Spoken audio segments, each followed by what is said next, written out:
I was born with an ordinary face, yet I bought a handsome criminal slave to be my husband. He disliked me for being crude, would rather work as a long-term laborer than be a husband. One day his case was overturned. He did not hesitate to climb onto the carriage back to the capital. Before leaving, he even left me advice. Jiang Mingyue, with your status, matching with a butcher is most suitable. But when I really was going to marry, he became unwilling. Until the day of the name Fu Yunqi, I was sitting by the well thinking how to persuade Fu Yunqi to submit to me. After all, I had already bought him for 2 years. In these 2 years, I coaxed and pressured him, soft and hard methods all used, hoping Fu Yunqi could eat soft rice with a hard mouth. But Fu Yunqi did not understand at all. Every time I mentioned this matter, it was always the same words. I am not suitable with you. In the past 2 years, I always thought, what is called not suitable? But Fu Yunqi would not tell me. He was too lazy to speak to me. Just when I had no way, outside the door the clanging sound of carriage wheels brought the answer to my doorstep. The next second, Princess Anning covered her nose and pushed open my old broken door. Seeing the once aloof grand tutor who did not touch spring water with his hands, now driving a donkey and pushing a millstone, her beautiful big eyes were so pained they seemed to drip water. In the past, Fu Yunqi always coldly taught me that girls must understand propriety and shame. But now when Princess Anning ran and threw herself into his arms, he forgot that set of words, just stood there dumbly raising his hands. After a moment, he recovered from shock and looked at the woman in his arms. Anning, Princess Anning cried with joy, nodding again and again. It's me, Yunqi. I came to take you home. The two of them looked at each other, as if me and the donkey beside didn't exist. To show my existence reasonably, I stepped forward and pulled her smooth sleeve. Miss, you hugged the wrong person. This is my husband. Only then did Princess Anning notice me, hesitating. Husband? After seeing me nod, she looked at Fu Yunqi in shock. Her voice trembled. Fu Yunqi, you got married? Only then did I know his name was Fu Yunqi. In the past 2 years, he never told me his name. Fu Yunqi naturally denied it. No, she is only my employer. Facing his exposure, I felt a little guilty. After all, in being my husband, he really never agreed. Back then when my mother threatened him, if not husband then long-term laborer, he went out without hesitation, dragging his sick body to push the mill. In these 2 years, I tried all methods, but he just would not marry me. At this moment, hearing his denial, Princess Anning relaxed, then looked down at me and said slowly, you crude woman, you actually dare to covet the current grand tutor. That was unfair to me. When I bought Fu Yunqi, he was only an exiled criminal. I had no idea he used to be the grand tutor. Besides, officials exiled to our remote region usually never make it back in their lifetime. Who could have thought Fu Yunqi would become the first exception? Fu Yunqi paid no attention to Princess Anning's mockery of me. He merely looked at me indifferently and said, Miss Jiang, I'm afraid I won't be able to work today. Mockery aside, at dinner, the noble Princess Anning still sat at the same table as me, a crude village woman. My table and chairs were narrow and uncomfortable, making her complain constantly. Yunqi, this table is too cramped. Let's go back to the inn in town. Fu Yunqi smiled. A man as cold as him actually smiled, but though he smiled, there was a trace of sadness in his expression. The next moment, I heard him say, I've used such crude tables and chairs for 2 years. The arrogance on Princess Anning's face was replaced with overwhelming sympathy. Because he was handsome, even his displeasure seemed pitiful. To ease the tension, I quickly followed up, I've sat at such crude tables and chairs for 18 years. As usual, Fu Yunqi ignored me, but Princess Anning sneered. So what if you've sat there 20 years? Someone as lowly as you was born to sit at such crude furniture. I lowered my head awkwardly, only to see my mother's fists clenched tightly beneath the table. Because Fu Yunqi refused to marry me, my mother had always disliked him. Yet today, she remained silent. After a moment, Fu Yunqi spoke his farewell. When I was in trouble, you bought me. These past years, I've worked in your household from sunrise to sunset. I believe this labor repays your kindness. From now on, we are even, owing each other nothing. After saying this, he stood up, bowed slightly to my mother, and turned to leave with Princess Anning. I grew anxious and wanted to stop him, but my mother held me back. Only after the sound of the carriage faded into the distance did she sigh. Daughter, give up. I told you long ago, he's not one of us. That day when I first bought Fu Yunqi, my mother had already said those words. But I didn't listen, because I inherited my mother's weakness for good looks. When the officers brought the criminal slaves to town for sale, I spotted Fu Yunqi at a glance among the crowd. He looked frail and thin, but his eyes were beautiful. With just a light glance at me, my face turned red. The day I brought him home, he fell ill. When Dr. Lu came to examine him, he said he was barely holding on to life. When we paid for the medicine, my mother kept sighing, scolding me for being blinded by appearances, for buying a sickly man who would only cost us more money. She said at a glance that he wasn't the same kind of person as us. At the time, I never imagined he was once a noble grand tutor, nor did I expect he would hate becoming my husband so much. And I certainly never imagined he would one day leave this harsh land. In short, Fu Yunqi left just like that. That night, I lay in bed staring at the bright moon outside the window, unable to sleep. Irritated, I reached into my pillow and touched a piece of paper. Looking at the crooked writing on it, I remembered it was Fu Yunqi's contract of servitude. It should be returned to him. So before dawn the next day, I set out with the document in hand. The inn where Fu Yunqi stayed was 20 miles away. I didn't dare rest along the way and only managed to arrive before the rooster crowed. The inn was strictly guarded, and commoners like me couldn't enter directly. I could only ask the gatekeeper to pass on a message. Just as I was about to fall asleep from waiting, Fu Yunqi came out slowly with Princess Anning. When he saw me, he frowned. Princess Anning spoke first. Why are you here again? I glanced at Fu Yunqi, feeling awkward. He had already changed into fine clothes similar to hers, completely different from when he used to push the millstone at my home. Standing before him now, I suddenly felt short of breath. At that that moment, I finally understood what he meant by not suitable. Standing beside Princess Anning, he looked far more fitting than he ever did beside me. After a long pause, I stuttered, "I came to see when you're leaving." Princess Anning rolled her eyes. "What does that have to do with a despicable opportunist like you?" I didn't know when I had become such a person. Fu Yunqi stopped her. "We're leaving soon." Hearing that, I felt flustered. He looked at me and said, "I've told you long ago, I won't be your husband. Go back early and stop troubling me." I had heard those words countless times before, but never had they sounded so harsh. While feeling hurt, I touched the contract in my sleeve. Seeing him about to get into the carriage, I hurriedly called out, "Wait." Princess Anning snapped impatiently, "What now, you village girl?" I handed it over. "You left this behind." She snatched the document and passed it to him. After seeing what it was, his expression relaxed. Then, right before my eyes, he tore it into pieces. "I am now a free man. This contract is useless to me." I stared blankly at the fluttering scraps of paper. "Thank you for making the trip. Go back early, we're leaving." He turned toward the carriage. I called out again, "Wait, what else?" "I spent 5 taels of silver to buy you." He paused, then turned to Princess Anning. "Anning, give her 5 taels of gold." She took out a gold ingot and tossed it at me. As I bent to pick it up, the carriage passed by. Fu Yunqi lifted the curtain and said, "Jiang Mingyue, with your status, a butcher suits you best. Don't think about anything else." That was the first time he called my name. From inside the carriage came Princess Anning's mocking laughter. "Did you hear that? Stop dreaming about climbing higher. You think someone like you can?" He misunderstood me again. I wanted him to be my husband not because I wanted to climb higher. When I bought him, he was just a criminal. I liked him because he was good looking. But what use was good looks? Someone like him would never lower himself to meet my eyes. The carriage clattered farther and farther away. I stood there for a long time, until I could no longer see even the curtain at the back, before finally dragging my sore legs home. As soon as I turned into the alley, I saw my mother waiting at the door. I thought she would scold me. I hadn't told her before leaving in the morning, and I hadn't ground the soybeans. But she only sighed. "There's food left for you in the stove." Her reaction made me feel even more guilty, because what my mother always said was, "Mingyue, don't be like me. When you choose a man, don't look at his face. Find someone strong, someone who can shoulder responsibility." She didn't say this because my handsome father had wronged her, but because not long after I was born, my good-looking yet frail father died. The day I bought Fu Yunqi, she gave me 5 taels of silver and repeatedly instructed me, 2 taels to buy a man, 2 taels to buy a donkey, 1 tael to buy beans. Make sure you buy someone strong, don't look at the face. But I failed her trust. I spent all 5 taels on Fu Yunqi, pale and weak. Still, it turned out fine. 5 taels of silver became 5 taels of gold. Not a loss. After Fu Yunqi left, grinding tofu fell back onto my shoulders, and the donkey finally got to rest. The donkey had originally been bought for Fu Yunqi. I was strong and could push the millstone for an hour straight without needing a donkey. Before he came, I always pushed it myself. After he came, the mill turned as slowly as a turtle. I had offered to do it, but he insisted on working himself just to avoid marrying me. He misunderstood me. I did want him to marry me, but I wasn't the kind of petty person Princess Anning described. I only tried to persuade him. I never forced him. I couldn't bear to see his beautiful hands worn raw by the millstone, so I secretly used my own savings to buy the donkey. Now the donkey was no longer needed. My mother thought I would collapse after he left, but I didn't. I worked just like before. No, even harder. Before, I could make 2 batches of tofu in a morning. After he left, I could make 3.5. Seeing me push the mill so desperately every day, my mother shook her head in distress. At dinner, she looked at me with concern. "Daughter, it's all right. I'll find you someone better looking, even better than that skinny boy." I took a bite of pickled vegetables. "Mother, I don't want someone good looking anymore." "What kind do you want then?" "I'll find whatever you want." I thought for a moment. "A butcher. Then we'll have meat every day." I lied. It wasn't because I wanted meat. It was because I had asked the schoolchildren in town what kind of official a grand tutor was. A very, very important one. You have to study a lot to become one. So Fu Yunqi had read so many books. Then what he said must be right. I was suited to marry a butcher. My mother acted quickly. Within a few days, she brought the matchmaker Wang to our house. "Mingyue, there's a butcher from the neighboring village. Do you want him?" I nodded without hesitation. The next afternoon, the matchmaker brought him over. It was my first time interacting with a man other than Fu Yunqi, so I felt uneasy. But when I saw him, I realized we had met before. After Fu Yunqi came to our house, we sold tofu at the market. He disliked hawking goods in the streets and preferred walking over 10 extra miles to sell in town. Chen Er was the butcher who sold pork across from us. Fu Yunqi was proud, even when selling tofu. He disliked picky old women and haggling customers, so we often couldn't sell everything. One rainy day, we had too much tofu left. As we scrambled to move things under shelter, some still got wet. At that moment, Chen Er helped us, quickly carrying everything to safety. That was the first time I understood the value of my mother's advice. Strong men really were useful. Now meeting again, Chen Er was even more nervous than me. He didn't know where to put his hands. I offered him water. "This water tastes great." I told him to sit. "This seat is very comfortable." After a few awkward exchanges, I couldn't help laughing at his clumsy honesty. He scratched his head shyly. "I'm not good with words. Sorry if I made you laugh." No,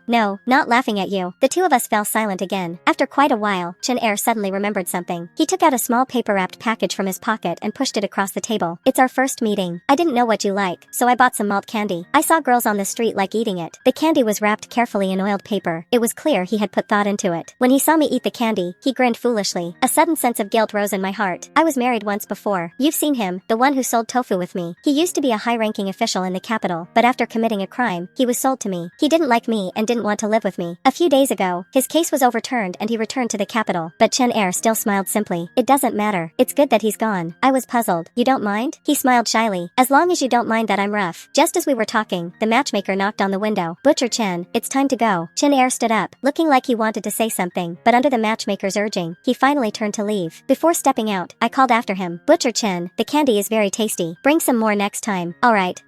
Perhaps too excited, he tripped over the threshold as he left. Watching his simple, honest figure turn back again and again to look at me, I couldn't help laughing. After the engagement was settled, my mother asked me again and again, "Daughter, are you really going to marry him?" I nodded. Is there even such a thing as backing out now? He's already brought the betrothal gifts. That's not what I mean. I'm afraid you'll regret it. What would I regret? Didn't you always want a handsome husband? Brother Chen is quite good looking too. My mother sighed. I knew what she wanted to say, that I had always wanted Fu Yunqi. Why had I suddenly changed my mind? Even I didn't fully understand. Maybe I realized that, just as Fu Yunqi said, we weren't suitable. Or maybe I realized my mother was right. Because after Chen Er started coming to our house, life improved a lot. He worked even harder than I did. What took me an hour to grind, he finished in less than half an hour. He also often brought us fresh pork, and both my mother and I became noticeably plumper. On the day of the formal betrothal, Chen Er brought a cart full of gifts, along with half a pig. Mother-in-law, don't worry, I will take good care of Mingyue. A mother-in-law always grows fond of her son-in-law the more she sees him. My mother smiled brightly as she put away the pork, watching Chen Er secretly slip candy into my mouth. After the betrothal, our wedding date was set. Only then did I realize how complicated a wedding could be. My marriage with Fu Yunqi had been entirely one-sided. There hadn't even been a formal exchange of names, let alone a ceremony. But this marriage with Chen Er was done properly. Red lanterns were hung all around the house. Even the donkey, long retired from work, wore a red flower. Early in the morning, Madame Zhang from the village came to groom me. After the painful face threading, she applied layers of unfamiliar cosmetics. By the time Chen Er arrived, I felt suffocated by all the powder. Chen Er had lost his parents young, so after fetching me, we circled his village once before returning to my home. When we bowed to my mother, I heard her choking up. Good, all good. After the ceremony, I was led into the bridal chamber, covered with the red veil, waiting for Chen Er to lift it. Just as I was about to fall asleep from waiting, I heard footsteps outside. The door opened, and someone walked in. Thinking it was Chen Er, I said, "Brother Chen, hurry and lift my veil. I'm suffocating." But the next moment, I heard a cold voice. "Who are you calling brother?" After returning to the capital for nearly a month, Fu Yunqi felt listless. Nothing interested him anymore. The case of treason from years ago had been fully investigated. The emperor had restored his official position. Everything he had once longed for, he now had. And yet, he couldn't feel happy. Day after day, as he handled official affairs at his desk, his mind would drift back to those days in Yuyang town, pushing the millstone. Princess Anning visited him daily, urging him to set a wedding date. Strangely, back in Yuyang town, he had missed her terribly. But now that he saw her again, her arrogance and willfulness only made him unable to like her. The court was still full of schemes and intrigue. Many tried to win him over, piling up gifts until he grew annoyed just looking at them. One day, after arguing again with Princess Anning over marriage, Jiang Mingyue's quiet face suddenly appeared in his mind. For the past 2 years, she had clung to him in much the same way, repeatedly asking him to marry her. When refusing Princess Anning, he would at least soften his tone and make excuses. But when rejecting Jiang Mingyue, he had always been blunt, even harsh. She, on the other hand, always seemed good-tempered, never angry, never upset. The longer he stayed in the capital, the more intrigue he witnessed, the more he missed everything about Yuyang town. He couldn't understand why he had been so desperate to escape back then. He even began to regret not giving Jiang Mingyue more, and regretted how coldly he had treated her. When news came of a drought in the northwest and officials were needed for relief efforts, he immediately volunteered. The emperor approved. The day before leaving, he went to the market and bought many small trinkets girls would like, along with some hairpins for Jiang Mingyue. He realized he had never given her anything before. Looking at the pile of items, he could almost imagine her smiling when she saw them. As soon as he arrived in Yuyang town, he hurried along familiar paths toward that small courtyard where he had once lived. But the closer he got, the more something felt wrong. The whole alley was decorated with red lanterns. It looked like a wedding. Whose wedding? Among the girls in that alley, only Jiang Mingyue was of marriageable age. A bad feeling rose in his chest. He pushed open her door, and heard her softly call someone else brother. Fu Yunqi's voice startled me. Why was he here? Could it be that he heard I was getting married and came to drink at my wedding? Of course, he didn't answer me. He reached out to lift my veil. I hurriedly tilted my head away and said anxiously, "You can't lift it. The matchmaker said only the groom can do that." But Fu Yunqi wouldn't listen. He pulled off the red veil without hesitation. My vision suddenly brightened. I saw him staring at me with anger. "Who allowed you to marry? Who allowed me to marry?" Of course it was me, but I didn't feel like answering him. I was more concerned about the veil. "Give it back to me. Why did you take it?" He gripped the veil tightly, repeating, "Who allowed you to marry?" I glared at him, feeling annoyed. What was wrong with him? Before leaving, he clearly said someone like me was best suited for a butcher. Now that I married one, he was unhappy? And what right did he have to be angry? Seeing the stalemate, I wanted to call Chen Er from outside, but I remembered the matchmaker's warning not to shout loudly. Just then, Chen Er pushed open the door, reeking of alcohol. The moment he saw Fu Yunqi, the drunkenness on his face vanished, replaced by cold hostility. "What are you doing here?" Fu Yunqi turned to face him, equally cold. "What are you?" Seeing Chen-er. I quickly ran to his side, afraid he might misunderstand. I didn't let him in, he came by himself. I thought it was you. Chen-er gently patted my hand. I know, it's fine. That simple gesture somehow provoked Fu Yunqi. He lowered his voice, suppressing anger. Let go of her hand. Chen-er sneered and instead held my hand more firmly. I'm holding my own wife's hand. What does it have to do with you? Grand Tutor, you're overstepping. Fu Yunqi was at a loss for words, but refused to back down. Who says she's your wife? Chen-er smiled confidently. There are official documents, a marriage contract, and it's recorded in the household registry. Jiang Mingyue is my wife. His words were firm and powerful, giving me a sense of security. Yet somehow, I felt he was no longer as simple and naive as before. Fu Yunqi took a deep breath. Jiang Mingyue has feelings for me. She would never marry you. Chen-er chuckled. That was before. Now she's my wife. Every step, betrothal, name exchange, engagement, she agreed to personally. Grand Tutor, you'd better leave. Don't ruin our wedding night. At those words, Fu Yunqi finally lost control of his anger. You dare. Without my permission, no one can marry Jiang Mingyue. I found it ridiculous. He wasn't my father. What did my marriage have to do with him? Seeing he wouldn't leave, Chen-er stepped forward to push him out. I don't want trouble, but today is my wedding. Anyone who causes problems, I won't show mercy. But Fu Yunqi refused to go. In the struggle, the two began fighting. Fu Yunqi was no match for Chen-er. Within a few moves, he had taken several blows to the face. Afraid the commotion would alert the guests, I rushed forward to stop them. Fu Yunqi spat out blood and glared at me. Jiang Mingyue, do you see this? He's just a brute. What's good about someone like him? I stood beside Chen-er, gently wiping the blood from his knuckles, and said calmly, so what if he's a brute? I like him. I want to marry him. The room fell silent. Chen-er held my hand tightly. Fu Yunqi, however, laughed angrily. Good. Jiang Mingyue, you're doing this just to anger me, aren't you? I was confused. When had I angered him? But his expression was frightening, and I instinctively stepped behind Chen-er. That movement seemed to enrage him further. Fu Yunqi sneered, then stormed out. His expression left me uneasy. Sure enough, not long after, hurried footsteps sounded outside. Officials burst in. The county magistrate ordered his men to seize Chen-er. I was stunned, then rushed forward. My lord, what crime has my husband committed? Why are you arresting him? My mother also came, pleading desperately. The magistrate sneered. He dared to assault a court official. Naturally, he must be taken for interrogation. A court official. I immediately knew he meant Fu Yunqi. Chen-er was taken away despite all our pleas. Before leaving, he still comforted us. Mother, Mingyue, it's all right. Don't be afraid. But how could I not be afraid? For the first time, I began to truly resent Fu Yunqi. Resentment aside, after discussing with my mother, we still decided to go and plead with Fu Yunqi the next day. But before I could even step out of the courtyard, he came to us first. He was dressed even more extravagantly than the day before, and he even bowed politely to my mother, startling her so much that she couldn't close her mouth. Seeing me glaring at him angrily, he asked gently, what's wrong? Why are you looking at me like that? Suppressing my displeasure, I asked, my lord, was it you who had my husband taken to the yamen? A trace of coldness flashed in Fu Yunqi's eyes. What husband? I grew anxious. My husband hit you. That was wrong. We'll apologize. But you disrupted our wedding first. You shouldn't have had him arrested without warning. Fu Yunqi became impatient. Husband, husband, husband, so that brute is all you see now? Jiang Mingyue, since I returned, have you asked about me even once? I didn't understand. Why would I ask about him? Chen-er was my rightful husband. What was wrong with caring about him? My mother secretly pinched my arm, signaling me to endure. Thinking of Chen-er still in prison, I swallowed my anger and softened my tone. My lord, what happened yesterday was our fault. Please be magnanimous and release him. When he returns, we will apologize to you together. Fu Yunqi stared at me and said word by word, Jiang Mingyue, I'm not angry because he hit me. I was taken aback. Then what was it? Maybe he was still angry about how my mother and I had tried to force him to marry me before. Thinking this, I felt less restrained. What happened before was partly my fault. I didn't know your identity. If I had known you were the grand tutor, I would never have had such thoughts. As for making you do labor, that was your own choice. My voice grew quieter, lacking confidence. Fu Yunqi grew even angrier, his gaze cold. Jiang Mingyue, you are truly stubborn beyond reason. I didn't even know what that meant. He snorted coldly and left. My mother blamed me for angering him. Oh heavens, what are we going to do? Our son-in-law is still in jail. I regretted my impulsiveness, but there was nothing else I could do. I prepared food and went to the yamen. The guards wouldn't let me in, though they let others pass freely. Even I could tell someone had given orders. I asked them to inform Fu Yunqi that I wanted to see him. He came out quickly, but this time, he was cold again. What do you want? I came to see you, I said carefully. His expression softened slightly, and he led me to a room behind the yamen. He poured me tea, but I couldn't drink. I was too worried about Chen-er. Finally, I said, my lord, can I ask you for a favor? He didn't respond. Instead, he pushed a box toward me. Look first. Inside were trinkets, hairpins, copper butterflies, little ornaments. Do you like them? I nodded absent-mindedly. My lord, can you? He interrupted calmly. You want to see that brute, don't you? I nodded eagerly. Yes, you can, he said, raising an eyebrow, but don't regret it. I didn't understand why I would regret it, but I followed him into the prison. The smell hit me immediately, rotting and foul. After searching cell after cell, I finally found Chen-er curled up in a corner. He looked like he had been beaten. Chen-er, he turned, dragging his injured leg toward me. In just 2 days, he had become gaunt and weak. Mingyue, why are you here? I brought you food, I said, opening the box. He didn't eat. Instead, he glared past me at Fu Yunqi. You, what are you doing here? Afraid he'd anger Fu Yunqi again, I stuffed a bun into his mouth. Behind me, Fu Yunqi sneered. Jiang Mingyue, do you see now? This is the kind of man you want to marry? marry? I ignored him and continued feeding Chen. After a while, Fu Yunqi grew impatient. Enough, time to go. The jailer came to drive me away. Reluctantly, I followed him out, but instead of taking me home, he led me to a small room. Then I heard voices from next door. Do you admit to assaulting a court official? I admit it, Chen replied, but he ruined my wedding first. A slap sounded. How dare a commoner strike an official? Blow after blow followed. I panicked, almost shouting, but Fu Yunqi covered my mouth tightly. There are officials who beat commoners, but no commoner may strike an official. Chen